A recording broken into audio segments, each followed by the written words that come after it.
ദാവീദിൻ്റെ ഒരു ധ്യാനം. സങ്കീർത്തനങ്ങൾ അധ്യായം 32. ലംഘനം ക്ഷമിച്ചും പാപമറിച്ചും കിട്ടിയവൻ ഭാഗ്യവൻ. യഹോവ അകൃത്യം കണക്കിടാതെയും ആത്മാവിൽ കപടമില്ലാതെയും ഇരിക്കുന്ന മനുഷ്യൻ ഭാഗ്യവൻ. ഞാൻ മിണ്ടാതെ ഇരുന്നപ്പോൾ നിത്യമായ ഞരക്കത്താൽ എൻ്റെ അസ്ഥികൾ ക്ഷയിച്ചുപോയി. രാവും പകലും നിൻ്റെ കൈ എൻ്റെ മേൽ ഭാരമായിരുന്നു. എൻ്റെ മജ്ജ വേനൽക്കാലത്തിലെ ഉഷ്ണത്താൽ എന്ന പോലെ വറ്റിപ്പോയി. ഞാൻ എൻ്റെ പാപം നിന്നോട് അറിയിച്ചു, എൻ്റെ അകൃത്യം മറച്ചതുമില്ല.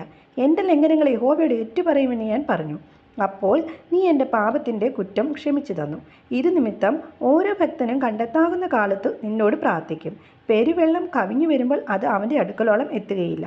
നീ എനിക്ക് മറവിടമാകുന്നു. നീ എന്നെ കഷ്ടത്തിൽ നിന്ന് സൂക്ഷിക്കും.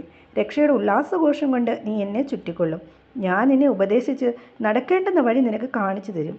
ഞാൻ നിൻ്റെ മേൽ ദൃഷ്ടി വെച്ച് നിനക്ക് ആലോചന പറഞ്ഞു തരും. നിങ്ങൾ ബുദ്ധിയില്ലാത്ത കുതിരയെയും കോവർ കഴുതിയെയും പോലെ ആകരുത്.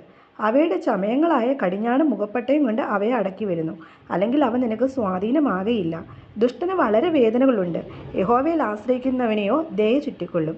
നീതിമാന്മാരെ, യഹോവയിൽ സന്തോഷിച്ചാനന്ദിപ്പിൻ. ഹൃദയപരമാർത്ഥികൾ എല്ലാവരുമായുള്ളവരെ ഘോഷിച്ചുല്ലസിപ്പിൻ. ആമേൻ.